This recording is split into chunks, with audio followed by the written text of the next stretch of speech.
ಈ ವಿಜ್ಞಾನ ಕಣ್ಣು ಕೂಡ ಬಿಟ್ಟಿರಲಿಲ್ಲ. ಆವಾಗಲೇ ನಮ್ಮ ಪೂರ್ವಜರಿಗೆ ಒಂದು ವಿಷಯ ಸ್ಪಷ್ಟವಾಗಿ ಗೊತ್ತಿತ್ತು. ಈ ಬ್ರಹ್ಮಾಂಡ, ಈ ಯೂನಿವರ್ಸಲ್ಲಿ ಜೀವಂತಿಕೆ ಇದೆ, ಊರ್ಜಾ ಶಕ್ತಿಯಿಂದ ತುಂಬಿದೆ. ಅದು ನಮ್ಮ ಎನರ್ಜಿನ, ನಮ್ಮ ಫೀಲಿಂಗ್ಸ್ನ, ನಮ್ಮ ವೈಬ್ಸ್ನ ಅನುಭವಿಸಿ ಅದಕ್ಕೆ ಉತ್ತರ ಕೊಡ್ತದೆ. ವೇದದಲ್ಲಿ ಇದನ್ನು ಬ್ರಹ್ಮ ಅಂತಾರೆ. ಒಂದು ದಿವ್ಯ ತರಂಗ ಈ ಮಾಯೆಯ ಹಿಂದೆ ಕಂಪನ ಆಗ್ತಾ ಇದೆ. ನಮ್ಮ ಪೂರ್ವಜರು ತಾರೆನ ನೋಡಿ ಮಂದಿರನ ನಿರ್ಮಿಸಿದರು. ಅದು ಪೂಜೆ ಮಾಡಲಿಕ್ಕಲ್ಲ, ಆ ಬ್ರಹ್ಮಾಂಡದ ಜೊತೆ ಮಾತಾಡಲಿಕ್ಕೆ. ಅವರು ತಾರೆ ಜೊತೆ ಪ್ರಾರ್ಥನೆ ಮಾಡ್ತಾ ಇರಲಿಲ್ಲ, ಸಂವಾದ ಮಾಡ್ತಾ ಇದ್ರು. ಇದು ಹಳೆ ಕತೆ ಅಲ್ಲ. ಈಗಲೂ ಸಹ ನಾವು ಬ್ರಹ್ಮಾಂಡದ ಜೊತೆ ಮಾತಾಡ್ತಾ ಇದ್ದೀವಿ. ಪ್ರತಿ ಕ್ಷಣ ಪ್ರತಿ ವಿಚಾರದಿಂದ ಮಾತಾಡ್ತಾ ಇದ್ದೀವಿ. ಆದರೆ ನಾವು ಯಾವ ಭಾಷೆಯಲ್ಲಿ ಬ್ರಹ್ಮಾಂಡದ ಜೊತೆ ಮಾತಾಡ್ತಾ ಇದ್ದೀವಿ ಅದೇ ನಮಗೆ ಸರಿಯಾಗಿ ಗೊತ್ತಿಲ್ಲ. ಅದನ್ನೇ ಈ ವಿಡಿಯೋದಲ್ಲಿ ತಿಳಿದುಕೊಳ್ಳೋಣ. ಏನು ಕಳೆದು ಹೋದ ಕೀ, ನಾವು ನಮ್ಮ ಬ್ರಹ್ಮಾಂಡ ಜೊತೆ ಕನೆಕ್ಟ್ ಆಗಲಿಕ್ಕೆ ಬೇಕಾದಂತಹ ಕೊಂಡಿ ಮಂತ್ರದಲ್ಲಿ, ಚಿಹ್ನೆಯಲ್ಲಿ, ಹಳೆಯ ಕಲ್ಲಿನ ಹಿಂದೆ ಹುದುಗಿಸಲ್ಪಟ್ಟ, ನಾವು ಡಿಕೋಡ್ ಮಾಡಲಿಕ್ಕೆ ಆಗದೇ ಇರುವಂತಹ ಗೂಢವಾದ ರಹಸ್ಯದ ಬೀಗದ ಕೀ. ನಮ್ಮನ್ನು ಈ ಭೂಮಿ ಮೇಲೆ ತಲೆ ಕೆಡಿಸ್ಕೊಂಡು ಟೆನ್ಷನ್ ಆಗಿ ಜೀವನ ಮಾಡಲಿಕ್ಕೆ ಜನ್ಮ ಸಿಕ್ಕಿಲ್ಲ. ನಾವು ಕಷ್ಟದಿಂದ, ನೋವಿನಿಂದ ನರಳ್ತಾ ಬದುಕಲಿ ಅಂತ ನಮ್ಮ ಜನ್ಮ ಆಗಿಲ್ಲ. ಸತ್ಯ ಏನು ಅಂದರೆ ನಾವು ಬ್ರಹ್ಮಾಂಡದ ಭಾಷೆ ಜೊತೆನೇ ಇದ್ದೀವಿ, ಆದರೆ ಸಮಯದ ಜೊತೆ ಆ ಭಾಷೆನ ನಾವು ಮರೆತು ಬಿಟ್ಟಿದ್ದೀವಿ. ಗದ್ದಲ, ಅನುಮಾನ, ಮುರಿದು ಹೋದ ಕನೆಕ್ಷನಿಂದ ಆ ಕೀ ಎಲ್ಲೋ ನಾಪತ್ತೆ ಆಗಿಬಿಟ್ಟಿದೆ. ಇವತ್ತು ನಾವು ಮತ್ತೆ ಯೂನಿವರ್ಸ್ ಜೊತೆ ಕನೆಕ್ಟ್ ಆಗಲಿಕ್ಕೆ ಆ ಯೂನಿವರ್ಸ್ನ ಬಾಗಿಲನ್ನು ಓಪನ್ ಮಾಡೋಣ. ನಮ್ಮ ವಿಚಾರ, ಭಾವನೆ ಕೇವಲ ನಮ್ಮ ಒಳಗಡೆ ಇರುವಂಥದ್ದು ಮಾತ್ರ ಅಲ್ಲ, ಅದು ನಾವು ಬ್ರಹ್ಮಾಂಡಕ್ಕೆ ಕಳಿಸುವ ವೈಬ್ರೇಷನಲ್ ಕಮಾಂಡ್.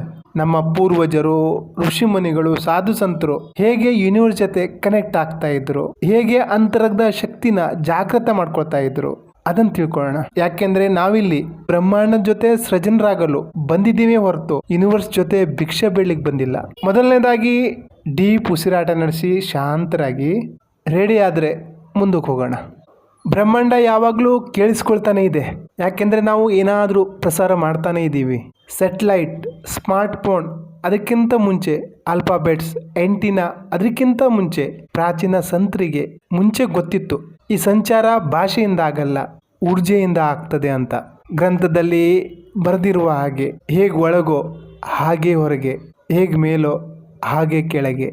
ನಮ್ಮ ಒಳಗಡೆ ಇರುವಂತಹ ಜಗತ್ತು ಅದು ನಿಜ ಜೀವನ ಅಲ್ಲ, ಅದು ಕೇವಲ ಪ್ರಸಾರಣ ಮಾಡುವ, ಅಂದರೆ ನಾವು ಹಿಡಿದಿರುವಂತಹ ಯೋಚನೆ, ನಮ್ಮ ಭಾವನೆ, ನಮ್ಮ ವಿಶ್ವಾಸ, ಅದರಿಂದ ಒಂದು ಸಿಗ್ನಲ್ ಹೋಗ್ತದೆ.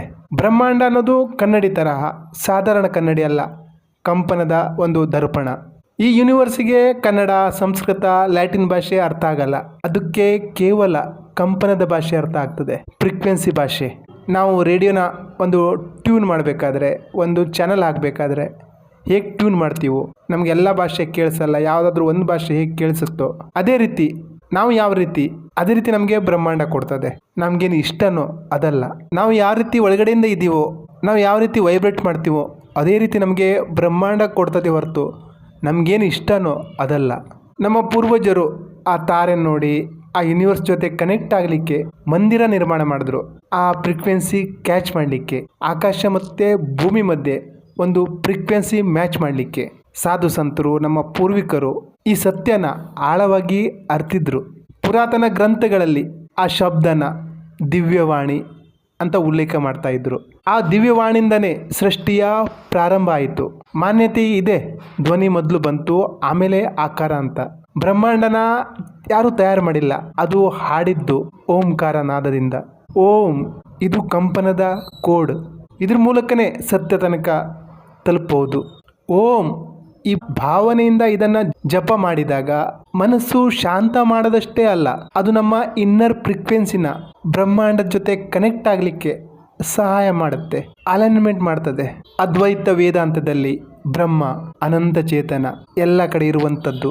ಈ ಬ್ರಹ್ಮಾಂಡದಲ್ಲಿ ನಮ್ಮ ಯೋಚನೆ, ನಮ್ಮ ಭಾವನೆ ಅದು ಬೇರೆಯಾಗಿಲ್ಲ, ಅವು ಸಹ ಇದ್ರೊಳಗಡೆನೆ ಬರ್ತದೆ. ನಮ್ಮ ಶರೀರದ ಚಕ್ರ ಅದು ಊರ್ಜೆಯ ಕೇಂದ್ರ, ಕಂಪನದ ಯಂತ್ರ. ಪ್ರತಿಯೊಂದು ಚಕ್ರದಲ್ಲೂ ಒಂದು ಬಣ್ಣ ಇದೆ, ಒಂದು ಧ್ವನಿ ಇದೆ, ಅಲ್ಲಿ ಫ್ರೀಕ್ವೆನ್ಸಿ ವೈಬ್ರೇಟ್ ಆಗ್ತಾ ಇದೆ. ಅದನ್ನು ನಾವು ಆ್ಯಕ್ಟಿವ್ ಮಾಡಬಹುದು. ಆ್ಯಕ್ಟಿವ್ ಮಾಡಿದಾಗ ನಾವು ಬ್ರಹ್ಮಾಂಡದ ಜೊತೆ ಕನೆಕ್ಟ್ ಆಗ್ತೀವಿ. ನಮ್ಮ ಹಿಂದಿನ ಜ್ಞಾನಿಗಳು, ಮಹರ್ಷಿಗಳು ಅವರು ಕೇವಲ ಧ್ಯಾನ ಮಾಡ್ತಾ ಇರಲಿಲ್ಲ, ಅವರು ತಮ್ಮನ್ನ ಅಲೈನ್ ಮಾಡ್ಕೋತಾ ಇದ್ರು, ಬ್ರಹ್ಮಾಂಡದ ಜೊತೆ ಸೃಜನ ಆಗ್ತಾ ಇದ್ರು. ಅವರು ಪ್ರಾರ್ಥನೆ ಮಾಡ್ತಾ ಇರಲಿಲ್ಲ, ಅವರೇ ಪ್ರಾರ್ಥನೆ ಆಗಿದ್ರು. ನೀವೇನು ಯೋಚಿಸ್ತಾ ಇದ್ದೀರಾ, ಮಾತಾಡ್ತಾ ಇದ್ದೀರಾ, ಅನುಭವ ಮಾಡ್ತಾ ಇದ್ದೀರಾ? ನೆನಪಿರ್ಲಿ, ನೀವೊಬ್ಬರೇ ಮಾತಾಡ್ತಾ ಇಲ್ಲ, ನೀವು ಕಂಪನದ ಸಂದೇಶ ಕಳಿಸ್ತಾ ಇದ್ದೀರಾ. ನೀವೊಬ್ಬರೇ ಏನು ಮಾತಾಡ್ತಾ ಇದ್ದೀರೋ, ಏನು ಯೋಚನೆ ಮಾಡ್ತಾ ಇದ್ದೀರೋ, ಏನು ಬಡಬಡಿಸ್ತಾ ಇದ್ದೀರೋ ಎಲ್ಲ ಬ್ರಹ್ಮಾಂಡ ಕೇಳಿಸ್ಕೊಳ್ತಾ ಇದೆ.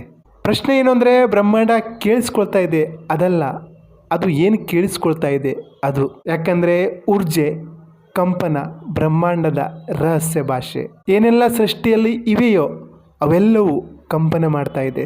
ಈ ಅಣು, ಪರಮಾಣು, ತರಂಗ, ಇದ್ರ ಬಗ್ಗೆ ನಾನು ಈ ವಿಡಿಯೋ ಮಾಡಿದ್ದೀನಿ, ಇದನ್ನು ನೋಡಿ. ಉಪನಿಷತ್ನಿಂದ ಕ್ವಾಂಟಮ್ ಫಿಸಿಕ್ಸ್ ತನಕ ಎಲ್ಲ ಕಡೆ ಒಂದೇ ಮಾತು ಕೇಳಿ ಬರ್ತದೆ. ವಾಸ್ತವದಲ್ಲಿ ಜಡ ಪದಾರ್ಥ ಏನೂ ಇಲ್ಲ, ಎಲ್ಲ ಊರ್ಜೆ ಇದೆ. ಆ ಊರ್ಜೆಯಲ್ಲಿ ಫ್ರೀಕ್ವೆನ್ಸಿ ಇರ್ತದೆ, ಆ ಫ್ರೀಕ್ವೆನ್ಸಿಲಿ ಸಂವಾದ ಆಗ್ತದೆ. ಬ್ರಹ್ಮಾಂಡ ಇಟ್ಟಿಗೆ ಮಣ್ಣಿನಿಂದ ಆಗಿಲ್ಲ, ಕಂಪನದಿಂದ ಆಗಿದೆ. Law of vibration. ನಿಮ್ಮ ಯೋಚನೆ, ಭಾವನೆ, ಶಬ್ದ ಎಲ್ಲ ಊರ್ಜೆಯ ಸಿಗ್ನಲ್. ಬ್ರಹ್ಮಾಂಡ ನಿಮ್ಮ ಶಬ್ದ ಕೇಳಿಸ್ಕೊಳ್ಳಲ್ಲ, ಅದು ನಿಮ್ಮ ವೈಬ್ಸ್ನ ಕೇಳಿಸ್ಕೊಳ್ತದೆ. ಮೂರನೇ ಕಣ್ಣಿಂದ ನೋಡಿದ ಜ್ಞಾನಿಗಳಿಗೆ ಈ ಸತ್ಯ ಗೊತ್ತಿತ್ತು. ಕಂಪನ ಅದು ಚೇತನದ ಸಿಗ್ನಲ್, ನಾದ ಬ್ರಹ್ಮ. ಸಂಸಾರ ಒಂದು ಸಂಗೀತ. ನಾವು ನಮ್ಮನ್ನ ಆ ವೈಬ್ರೇಷನಿಗೆ ಟ್ಯೂನ್ ಮಾಡಿಕೊಂಡಾಗ ನಾವು ಸಹ ಆ ಸಂಗೀತದ ಭಾಗ ಆಗ್ತೀವಿ. ಹಾಗಾಗಿ ಮಂತ್ರ ಕೇವಲ ಶಬ್ದ ಅಲ್ಲ, ಕಂಪನದ ಕೋಡ್. ಆತ್ಮನ ಬ್ರಹ್ಮಾಂಡದ ಜೊತೆ ಕನೆಕ್ಟ್ ಮಾಡೋ ಕೋಡ್. ಸೋಹಂ, ನಾನು ಅವನೇ. ಇದು ಮಂತ್ರ ಅಲ್ಲ, ಫ್ರೀಕ್ವೆನ್ಸಿಯ ಅಲೈನ್ಮೆಂಟ್. ಆದರೆ ನಾವು ಬರೀ ಲಾಜಿಕ್ನ ನೋಡ್ತೀವಿ, ವೈಬ್ರೇಷನ್ನ ನಿರ್ಲಕ್ಷ್ಯ ಮಾಡ್ತೀವಿ. ನಾವು ಮ್ಯಾನಿಫೆಸ್ಟ್ ಮಾಡಲಿಕ್ಕೆ ಏನೇನೋ ಮಾಡ್ತೀವಿ, ಆದರೆ ನಮ್ಗೆ ಗೊತ್ತಿಲ್ಲ ಸೃಜನ ಆಗೋದು, ಮ್ಯಾನಿಫೆಸ್ಟ್ ಆಗೋದು ಇಚ್ಛೆಯಿಂದಲ್ಲ, ಕಂಪನದಿಂದ ಆಗ್ತದೆ. ನಮಗೆ ಸಮೃದ್ಧಿ ಬೇಕು ಅಂದರೆ ನಾವು ಸಮೃದ್ಧಿಯ ಆ ಫ್ರೀಕ್ವೆನ್ಸಿಯ ಜೊತೆ ಮ್ಯಾಚ್ ಆಗಬೇಕು, ಅದರ ಥರ ಇರಬೇಕು, ಆ ರೀತಿ ಇರಬೇಕು. ಪ್ರೀತಿ ಬೇಕು ಅಂದರೆ ಆ ಪ್ರೀತಿನ ಅನುಭವಿಸ್ಬೇಕು, ಅದಕ್ಕೆ ವೈಬ್ರೇಟ್ ಆಗಬೇಕು. ಯಾಕೆಂದರೆ ಬ್ರಹ್ಮಾಂಡ ನಮ್ಮ ಮಾತುಗಳಿಗಿಂತ ನಮ್ಮ ಊರ್ಜೆ ಮೇಲೆ ಉತ್ತರ ಕೊಡ್ತದೆ. ನಾನು ಖುಷಿಯಾಗಿದ್ದೀನಿ ಅಂತ ಬಾಯಿಂದ ಹೇಳ್ಕೊತಾ ಹ್ಯಾಪ್ ಮೊರೆ ಹಾಕ್ಕೊಂಡಿದ್ರೆ, ನಾವು ಬ್ರಹ್ಮಾಂಡಕ್ಕೆ ಹ್ಯಾಪ್ ಮೊರೆ ಏನು ಹಾಕ್ಕೊಂಡಿರ್ತೀವಿ ಅದೇ ಸಿಗ್ನಲ್ ಕಳಿಸ್ದಂಗೆ ಆಗ್ತದೆ ಹೊರತು ಐ ಆಮ್ ಹ್ಯಾಪಿ ಅಂತ ಅಲ್ಲ. ಐ ಆಮ್ ಹ್ಯಾಪಿ ಅಂತ ನಾವು ಹ್ಯಾಪ್ ಮೊರೆ ಹಾಕ್ಕೊಂಡಿದ್ರೆ ಬ್ರಹ್ಮಾಂಡ ನಮ್ಮ ಹ್ಯಾಪ್ ಮೊರೆನೇ ಕ್ಯಾಚ್ ಮಾಡುತ್ತದೆ ಹೊರತು ಆ ಮಾತನ್ನಲ್ಲ. I am rich, I am millionaire ಅಂತ ಹೇಳ್ಕೊಳ್ತಾ ನಾವು ತರಕಾರಿಯವ್ರ ಜೊತೆ ಚೌಕಶಿ ಮಾಡ್ತಾ ಮನೆಯಲ್ಲಿ ಹರಿದ ಬಟ್ಟೆ ಹಾಕ್ಕೊಂಡಿದ್ರೆ ನಾವು ಪೂವರ್ ಅನ್ನೋ ಸಂದೇಶ ಹೋಗುತ್ತೆ ಹೊರತು ಬಾಯಲ್ಲಿ ಹೇಳಿದ ರಿಚ್ ಅಂತಲ್ಲ. ಅಫರ್ಮೇಷನ್ ವರ್ಕ್ ಆಗ್ತಾ ಇಲ್ಲ, ವಿಜುಲೇಷನ್ ವರ್ಕ್ ಆಗ್ತಾ ಇಲ್ಲ ಅಂದರೆ ನಿಮ್ಮನ್ನು ನೀವು ಪ್ರಾಮಾಣಿಕವಾಗಿ ಕೇಳ್ಕೊಳ್ಳಿ. ನೀವು ಆ ವೈಬ್ರೇಷನಿಗೆ, ಆ ಫ್ರೀಕ್ವೆನ್ಸಿಗೆ ವೈಬ್ರೇಟ್ ಮಾಡ್ತಾ ಇದ್ದೀರಾ? ನಿಮಗೇನು ಬೇಕೋ, ನೀವೇನು ಬಯಸ್ತಾ ಇದ್ದೀರೋ ಅದೇ ಫ್ರೀಕ್ವೆನ್ಸಿ ಜೊತೆ ಇದ್ದೀರಾ? ನಿಮ್ಮನ್ನು ನೀವು ಪ್ರಾಮಾಣಿಕವಾಗಿ ಪ್ರಶ್ನೆ ಕೇಳ್ಕೊಳ್ಳಿ, ಪ್ರಾಮಾಣಿಕವಾಗಿ ಉತ್ತರ ಹುಡುಕಿ. 1 ಕೋಟಿ ಬರಲಿ ಆಮೇಲೆ ನಾನು ಖುಷಿಯಾಗಿರ್ತೀನಿ ಅನ್ನೋದಕ್ಕಿಂತ 1 ಕೋಟಿ ಬಂದರೆ ನಾನು ಯಾವ ರೀತಿ ಇರ್ತೀನಿ ಆ ರೀತಿ ಇರಿ. ಇದೇ ಮ್ಯಾನಿಫೆಸ್ಟೇಷನ್ನ ಮುಖ್ಯವಾದ ಸೀಕ್ರೆಟ್. ಬ್ರಹ್ಮಾಂಡ ನಿಮ್ಗೇನು ಬೇಕೋ, ನೀವೇನು ಬೇಡ್ತಿರೋ ಅದು ಕೊಡಲ್ಲ, ಒಳಗಡೆಯಿಂದ ನೀವು ಏನು ಆಗಿದ್ದೀರೋ ಅದೇ ಕೊಡ್ತದೆ. ಬರೀ ಇಚ್ಛೆ ಇದ್ರೆ ಆಗಲ್ಲ, ಯಾಕಂದರೆ ನಾನು ಬೇರೆ, ನನ್ನ ಇಚ್ಛೆ ಬೇರೆ ಅಂತ ಇದ್ದಾಗ ನೀವೊಂದು ಕೊರತೆಯ ಫ್ರೀಕ್ವೆನ್ಸಿಯಲ್ಲಿ ವೈಬ್ರೇಟ್ ಮಾಡ್ತಾ ಇರ್ತೀರ, ಅದು ಮ್ಯಾನಿಫೆಸ್ಟ್ ಆಗಲ್ಲ. ನಿಮ್ಮ ಒಳಗಡೆಯಿಂದ ಬದಲಾಗದೆ ಆ ಇಚ್ಛೆ ಕೇವಲ ಕನಸಾಗಿ ಉಳಿತದೆ. ಯಾವುದನ್ನು ನೀವು ಬಯಸ್ತಿರೋ ನೀವು ಅದೇ ಆಗಿ. Feeling is the secret. ನೀವು ಬ್ರಹ್ಮಾಂಡ ಜೊತೆ ಮಾತಾಡ್ಲಿಕ್ಕೆ ಬಯಸ್ತಾರೆ, ಬರೀ ಯೋಚನೆ ಅಷ್ಟೇ ಸಾಕಾಗಲ್ಲ, ನೀವು ಆ ಇಚ್ಛೆಯ ಫ್ರೀಕ್ವೆನ್ಸಿ ಜೊತೆ ಬದುಕಬೇಕಾಗ್ತದೆ. ನಾನು ಶ್ರೀಮಂತ ಆಗಬೇಕು ಅಂದರೆ ಬರೀ ಅಫರ್ಮೇಷನ್ ಮಾಡೋದ್ರಿಂದ ಏನಾಗಲ್ಲ.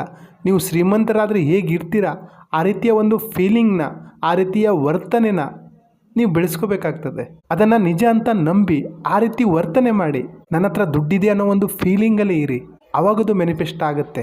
ಪ್ರಾಚೀನ ಸಾಧನೆಗಳು ಇದೇ ಸಿದ್ಧಾಂತದ ಆಧಾರದ ಮೇಲೆ ರಚಿತ ಆಗಿದ್ವು. ವಿಜುವಲೈಸೇಷನ್ ಮನಸ್ಸು ಒಳಗಡೆಯಿಂದ ನಿರ್ಮಾಣ ಮಾಡ್ತದೆ. ಮಂತ್ರ ಇಲ್ಲಿ ಧ್ವನಿ ಊರ್ಜೆ ಆಕಾರ ಕೊಡ್ತದೆ. ನಾವು ಮಾಡುವ ಮುದ್ರೆ, ಪ್ರಾಣಾಯಾಮ ಸಹ ನಮ್ಮ ಶ್ವಾಸನ ಆ ಅಲೈನ್ಮೆಂಟಿಗೆ, ಆ ಕಂಪನಕ್ಕೆ ಅಲೈನ್ ಮಾಡ್ತದೆ. ಭಾರತದ ಪ್ರಾಚೀನ ಮಂದಿರಗಳು ಅವು ಕೇವಲ ಮಂದಿರ ಅಲ್ಲ, ಅವು ಕಂಪನದಿಂದ ತುಂಬಿದ ಜಾಮೆಟ್ರಿ. ಪ್ರತಿ ಗಂಟೆ, ಪ್ರತಿ ಮಂತ್ರ, ಪ್ರತಿ ಹೆಜ್ಜೆ ಅವು ನಾವು ಬ್ರಹ್ಮಾಂಡಕ್ಕೆ ಕೊಡುವ ಸಿಗ್ನಲ್. ಯಾವುದರ ಹುಡುಕಾಟದಲ್ಲಿದ್ದೀವೋ ನಾನು ಅವನೇ, ಆ ಒಂದು ಸಂದೇಶನ ನಾವು ಯೂನಿವರ್ಸಿಗೆ ಕೊಡ್ತೀವಿ, ಬ್ರಹ್ಮಾಂಡಕ್ಕೆ ಕೊಡ್ತೀವಿ. ಆ ಬ್ರಹ್ಮಾಂಡ ಸಹ ಅದೇ ಫ್ರೀಕ್ವೆನ್ಸಿಗೆ ನಮ್ಮ ಜೊತೆ ವೈಬ್ರೇಟ್ ಮಾಡ್ತದೆ. ನಾವು ಯಾವ ಫ್ರೀಕ್ವೆನ್ಸಿಲಿ ವೈಬ್ರೇಟ್ ಆಗ್ತೀವೋ ಯೂನಿವರ್ಸ್ ಸಹ ಅದೇ ಫ್ರೀಕ್ವೆನ್ಸಿಗೆ ವೈಬ್ರೇಟ್ ಆಗುತ್ತೆ. ಇದೇ ಲಾ ಆಫ್ ಅಟ್ರಾಕ್ಷನ್ನ ಸೀಕ್ರೆಟ್ ಸಹ. ಅಂದರೆ ಬರೀ ಯೋಚನೆ ಮಾಡೋದಲ್ಲ, ಎನರ್ಜಿಯ ಆಟ. ಜೀವನ ಸರಿಯಾಗಿ ನಡೀತಾ ಇಲ್ಲ ಅಂದರೆ ಪ್ರಶ್ನೆ ನನಗೇನು ಬೇಕು ಅನ್ನೋದಲ್ಲ, ನಾನು ಒಳಗಡೆಯಿಂದ ಯಾವ ರೀತಿ ತಯಾರಾಗ್ತಾ ಇದ್ದೀನಿ. ಯಾಕಂದರೆ ಹೊರಗಡೆಯ ಪ್ರಪಂಚ ನಮ್ಮ ಒಳಗಡೆಯ ಪ್ರಪಂಚದ ಪ್ರತಿಬಿಂಬ. ನೀವು ಒಳಗಡೆಯಿಂದ ಯಾವ ರೀತಿ ಇದ್ರೋ ಅದೇ ಹೊರಗಡೆ ವೈಬ್ರೇಟ್ ಆಗ್ತಾ ಇರ್ತದೆ. ಬ್ರಹ್ಮಾಂಡ ಪ್ರತೀಕದ ಮೂಲಕ, ಮೌನದ ಮೂಲಕ, ಸಂಯೋಗದ ಮೂಲಕ ಉತ್ತರ ಕೊಡ್ತದೆ. ನೀವು ಜಾಗೃತರಾಗ್ತಾ ಬಂದ ಹಾಗೆ ನಿಮ್ಗೆ ಅದರ ಅನುಭವ ಆಗ್ತದೆ. ಬ್ರಹ್ಮಾಂಡ ಕೇವಲ ಕೇಳಿಸ್ಕೊಳ್ತಾ ಇಲ್ಲ, ಅದು ಉತ್ತರನೂ ಕೊಡ್ತಾ ಇರ್ತದೆ. ಅದು ನಿಮಗೆ ಗೊತ್ತಾಗ್ತದೆ. ಬ್ರಹ್ಮಾಂಡ ಶಬ್ದದಿಂದ ಮಾತಾಡಲ್ಲ, ಅದು ನಿಮ್ಮ ಅಂತರದಲ್ಲಿ ಗುನುಗುಟ್ಟುತ್ತದೆ. ನೀವು ಶಾಂತರಾಗಿದ್ದಾಗ ಮಾತ್ರ ಅದು ನಿಮಗೆ ಕೇಳಿಸ್ತದೆ. ಬ್ರಹ್ಮಾಂಡ ನಿಮಗೆ ಸಂಖ್ಯೆ ರೂಪದಲ್ಲಿ, ಕನಸಿನ ರೂಪದಲ್ಲಿ, ಸಂಕೇತದ ರೂಪದಲ್ಲಿ, ಯಾವುದಾದ್ರೂ ಒಂದು ರೂಪದಲ್ಲಿ ನಿಮಗೆ ಸಿಗ್ನಲ್ ಕೊಡ್ತದೆ. ಅದನ್ನು ಗ್ರಹಿಸುವ ಒಂದು ವಿವೇಕ ನಿಮ್ಮಲ್ಲಿ ಇರಬೇಕು. ಹಿಂದಿನ ಕಾಲದಲ್ಲಿ ಇದನ್ನ ದೈವವಾಣಿ ಅಂತಿದ್ರು. ದೈವವಾಣಿ ಅಂದರೆ ಇಲ್ಲಿ ಆಕಾಶದಿಂದ ದೊಡ್ಡದಾಗಿ ಸೌಂಡ್ ಬರೋದಲ್ಲ, ಸಿಗ್ನಲ್ ಸಿಗೋದು, ಏನಾದರೂ ಒಂದು ಸುಳಿವು ಸಿಗೋದು. ಬ್ರಹ್ಮಾಂಡದ ಒಂದು ಸೂಕ್ಷ್ಮ ಭಾಷೆ ಅದು. ಎಷ್ಟೋ ಸಲ ನೀವು ಯಾರ ಬಗ್ಗೆನೋ ಸುಮ್ಮನೆ ಯೋಚನೆ ಮಾಡ್ತೀರಾ, ಅವ್ರ ಫೋನ್ ಬರ್ತದೆ. ನೀವು ಯಾವುದಾದ್ರೂ ಒಂದು ನಿರ್ಧಾರಕ್ಕೆ ಬರಲಾಗದೆ ಒದಾಡ್ತಿರ್ತೀರ, ಅವಾಗ ನಿಮ್ಗೆ ಹೊಟ್ಟೆ ನೋವು ಬರ್ತದೆ. ಅದರಲ್ಲಿ ನೀವು ಹೌದು ಇಲ್ಲ ಅಂತ ಏನಾದರೂ ಒಂದು ಹೇಳ್ತೀರಾ. ಈ ರೀತಿಯ ಒಂದು ಸಿಗ್ನಲ್ ನಿಮ್ಗೆ ಬರ್ತದೆ. ಏನು ಗೊತ್ತಾ, ನೀವು ಬ್ರಹ್ಮಾಂಡದ ಜೊತೆ ಮಾತಾಡಲಿಕ್ಕೆ ಬಯಸ್ತಾರೆ, ನೀವು ಕೇಳಿಸ್ಕೊಳ್ಳೋದನ್ನು ಕಲಿಬೇಕಾಗ್ತದೆ. ಆದರೆ ಬ್ರಹ್ಮಾಂಡ ಈ ಗೌಜು ಗದ್ದಲದಲ್ಲಿ ನಿಮ್ಮ ಜೊತೆ ಮಾತಾಡಲ್ಲ, ಅದು ಶಾಂತತೆ ಬಯಸ್ತದೆ. ನೀವು ಮೌನ ಆಗಬೇಕಾಗತ್ತೆ.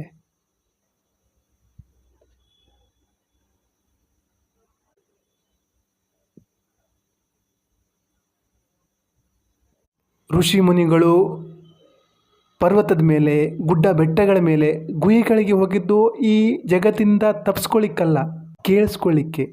ಆ ಬ್ರಹ್ಮಾಂಡ, ಆ ಯೂನಿವರ್ಸ್, ಆ ದೇವರು ಅಂತ ನಾವೇನು ಹೇಳ್ತೀವಿ, ಆ ಒಂದು ಧ್ವನಿನ ಕೇಳಿಸ್ಕೊಳ್ಳಿಕ್ಕೆ, ಆ ಒಂದು ಮೌನನ ಸಿದ್ಧಿಸಿಕೊಳ್ಳಿಕ್ಕೆ, ಸ್ಪಷ್ಟವಾಗಿ ಕೇಳಿಸ್ಕೊಳ್ಳಿಕ್ಕೆ.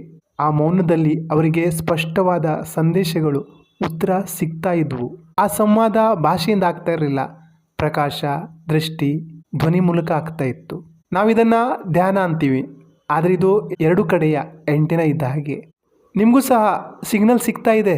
ನಿಮಗೆ ಪದೇ ಪದೇ ಒಂಥರ ಕನಸು ಬೀಳ್ತಾ ಇದೆ, ಅಥವಾ ಯಾವುದಾದ್ರೂ ಸಂಖ್ಯೆ ನಿಮಗೆ ಪದೇ ಪದೇ ಕಾಣಲಿಕ್ಕೆ ಸಿಗ್ತಾ ಇದೆ, 1111 333 108 ಇತ್ಯಾದಿ.